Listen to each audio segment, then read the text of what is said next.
Well, so my name is Maron Reid, Liz Otto, and I was a Koinonia camper from, I started in 1980 when I was 8 years old. I was a camper from 1980 to 87, 88, and then I was on staff for a couple of years. And actually, I knew Liz when I was a camper. Right, and I think I was a camper first because I was a camper starting in 78. I came up for Creation Learning Center in 77 with Trinity Lutheran in Hicksville. And then I just begged my mom, I've got to come back. And I actually, my family found out about Koinonia from our neighbors across the street because I grew up and still go to the Episcopal Church, but our neighbors had been sending their children to Koinonia for years and told my parents that it was just such a wonderful experience that my brother and I had to go, and that was all they needed to hear. The first time I came up, I was 8 years old, and the thing that sticks out most in my mind were the privies, because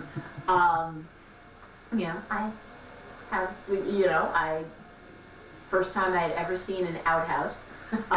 My mother tells people to this day, when we realized that those were the facilities she'd be using for the next 2 weeks, we thought for sure that we'd have to put her in the car and take her back home. And I always tell her, if I had a choice, you would have taken me in the car if I knew I had a choice. It was the greatest thing ever that they left me. Those were 2 of the best weeks of my life as an 8-year-old, and being up here at Koinonia, definitely the best summers of my life.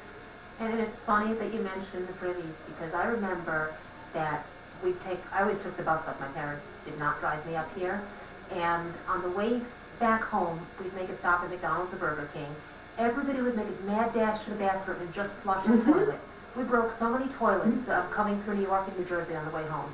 For us, it was always, my parents always picked us up. And I remember the ritual being, my mother would bring a change of clothes in the car because whatever had happened to our clothes during the 2 weeks, she didn't want them ever again. So we would stop at Kentucky Fried Chicken in Port Jervis, and my brother and I, first thing we would do was run in there and flush the toilets. So I guess some of our other memories, we were talking about carrying water jugs to the campsites. Some people will tell you that I complained all the time. I don't remember complaining all the time. I remember the water jugs being very heavy. No, you were cool. Ron's 4 years younger than me, and you hung with the older kids, so if you complained all the time, you wouldn't have been invited. Well, thank you for that. I appreciate that. I thought it was a great thing for us to be able to cook our own meals, breakfast and lunch. To this day, I love to tell people that I can light a one-match fire. When I go camping with friends, I'm in charge of the fire because that's my claim to fame. I make them all stay away from it because they want to put paper in it and they want to put leaves, and I say no, blueberry twigs, and then you need to build up from that. So. So the fires were definitely a big thing, and it was just incredible that we got to really have no choice but to do things that needed to get done. We were across the lake. We'd have our food with us, and if we couldn't get a fire going, then guess what? We'd be eating powder. That's right. With water. So we always figured out how to do it. There was one time I can remember when I was an explorer. There was a torrential downpour, and our tarp came down and flooded out the entire fire area. Luckily, that was ravioli day for our lunch. So we ended up eating canned ravioli in a yurt, and that was dinner or lunch. It's funny that you talk about the torrential downpours because I remember a time, so I was in the villages at that time. I believe I was up at Lenape. I don't think I was at the cliff site. Might have been the Bunkie site. Okay. And we had put up our tents, and when we were putting up the tents, we found that we didn't have enough stakes. And I know that's something that the trail building staff always checked when everybody would bring everything in, but for whatever reason, we didn't have enough stakes. And whoever was in our group had said, well, take the stakes out of the corners and put them in the sides. I think what I heard was, take the stakes out of the corners and just be done with it. So there were no stakes in our tent, and so the fly was not held away from the tent. And we had a torrential downpour a few days into the session, and there was a lake in the bottom of our tent. And we slept in a lake, because that's what we did. You made do, and yeah, and so we learned the hard way that you have to make sure that you have stakes that pull the flies out from the actual tent part, unless you want to swim all night long. There were a lot of lessons that you learned the hard way. First time I was told to soak a pot. Who knew you're supposed to soak the outside of the pot? I was just a pathfinder. Then, after that, it's like, well, I'm not soaking any more pots, until pot day came around. All the other groups were off doing whatever it was they were doing, and we were there, 9 and 10 years old, scrubbing pots. One of the other staff people came up to our counselor and said, "Hey, Dorothy, didn't you tell your group they're supposed to soak their pots?" Oh, yeah. We didn't look back at this and well. And I understand the whole idea of soaking the pots. My favorite thing to do on pot day, I looked forward to pot day every year, and by the time I was 11, I got to experience 4 pot days every summer. Because by the time I was 11, I said to my mother, "Can you just send me for the whole summer? You won't have to worry about me. Just send me for the whole summer." So I used to love to clean the sterilizing bucket. I think it's one of the reasons why I love to clean today. Maybe it's just this little glitch in my brain from the time I was a little kid. But the thing about the sterilizing buckets were, I think I liked cleaning them because you could see the progress. Yeah. You could see the progress of actually scrubbing all of the black off of that pot. And then the satisfaction when the trail building staff would finally check it in and you were accepted and you could move on. I think between that and knowing that you were working on the sterilizing bucket for so long that you probably didn't have to clean anything else was one of the reasons why it made it my favorite thing. And one of the tricks as experienced campers that you learn is never, ever bake a cake. Never use that reflector oven, because that thing you have to clean every single rivet. So there were no cakes to be had. It was That's true. And we may have, when we made our menus, we may have said, "Oh, we'll have cake," but we never had cake. We learned how to cake. We learned how to do the cake actually in a pan over the fire. It was awful. It would be burnt on the bottom, but it was better than using that oven. Well, and the funny thing I think too was food always tasted, it always tasted better here. If you cooked it the same way at home, you wouldn't touch it with a 20-foot pole. But for some reason, Spam was like the greatest thing ever here. It was, I remember once, after coming home one summer, my brother and I begging my mother to buy Spam. "Please, Mommy, please buy Spam." And she bought it, and we ate it, and it was the worst thing we had ever tasted in our lives. But at camp, you had to have Spam. You had to have Spam with your meal, Spam and cheese. Yep. We actually, one time on a river trip, ended up doing sandwiches, Spam, cheese, peanut butter, jelly, and raisins, all in rye crisp. It was all good. And same river trip as a CIT. We did a 4-day river trip. And we had to think about what was going to be fresh and what we could eat. We ended up making this stew of macaroni, cream of celery soup, and Spam. And we were hungry. We were on the river. We ate it. The river trips, I loved going down the Delaware River in a raft, in a canoe. I think my canoe swamped more times than I can remember. My CIT river trip, I remember being in the canoe. I was in the front. John Hunn, who was a CIT with me, was in the back. And I think we swamped a few times. It was either John or Dennis, or they may have switched off because neither one, I think, could deal with being in the canoe with me for too long. Okay.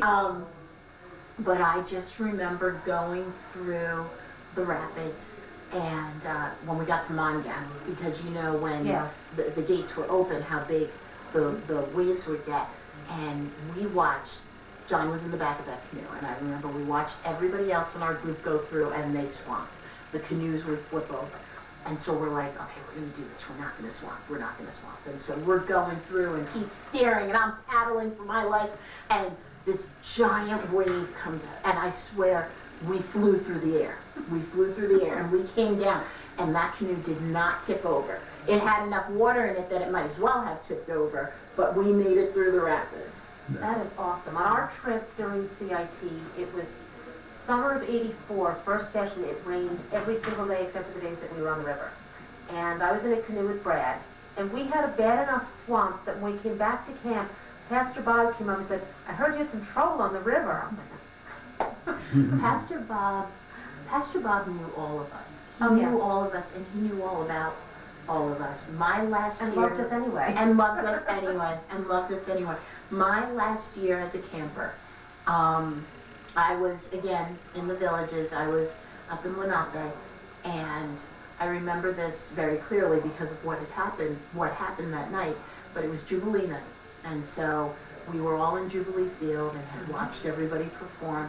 And my brother had actually come up to visit. He wasn't a camper anymore. He had come up for the weekend, was staying in family camp. And he said to me, "Where's your flashlight?" I said, "I don't need a flashlight. The stars are out. The moon's here. Night vision." And he said, "Take my flashlight." "I don't need your flashlight. I'm fine." So we were walking back to our site, and the boys' group was behind us, and they all started yelling about something. I think they thought they heard a rattlesnake. I don't know that there was actually a snake there. I remember turning to here, and I went down, and I sprained my ankle very badly, very badly. I hurt myself every year, but this was definitely the worst of it.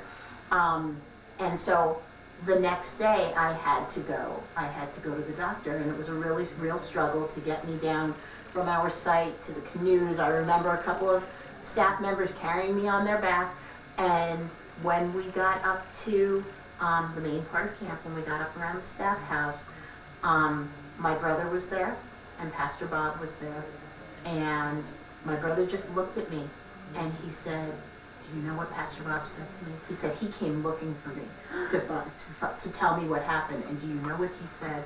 And Pastor Bob said, "I found Matthew, and I told him, Matthew, your sister has hurt herself again. You need to go with her to the doctor." But that was just something that stuck in my mind, besides all the injuries I got, but just how much he knew all of us and cared about us, knew everything about us, and loved us anyway. Absolutely. And, put this whole camp together. I remember the thing that struck me most when we went through our CIT training is that Pastor Bob actually sat and met with us, and this was the first time, we spent a lot of time with him. He said, we've opened up Koinonia as a camp for kids. And just the fact that Koinonia was that, but so much more, and continues to be a ministry here, but also in other places, and I think everybody takes Koinonia with them out into the world, and then we come back. Yeah. And, I tell people all the time, the greatest summers of my life were spent up here. Some of my greatest friends I made at Koinonia. I have friends that I keep in touch with to this day. I am godmother to some of their children. We just never lost touch, and we always have that peace. I remember actually one of my friends' lifelong friendship, when he got married, they had this very rustic wedding, and he wanted all the tables named after different bodies of water that were a connection. And he called me and he said, "What's the lake at Koinonia called?" I said, "There are two lakes. Charis and Aletheia, I believe is what they were called." And he says, "Okay, that's too much for me to remember. I'm just calling it Lake Koinonia." But the tie there that I think we go away with, and just the memory of this being such a special place, and so many people over the past 50 years who have their own connection to it, and people that you meet along the way who you never knew but had some sort of connection, and we just all welcome each other. I've noticed that we got the Yes.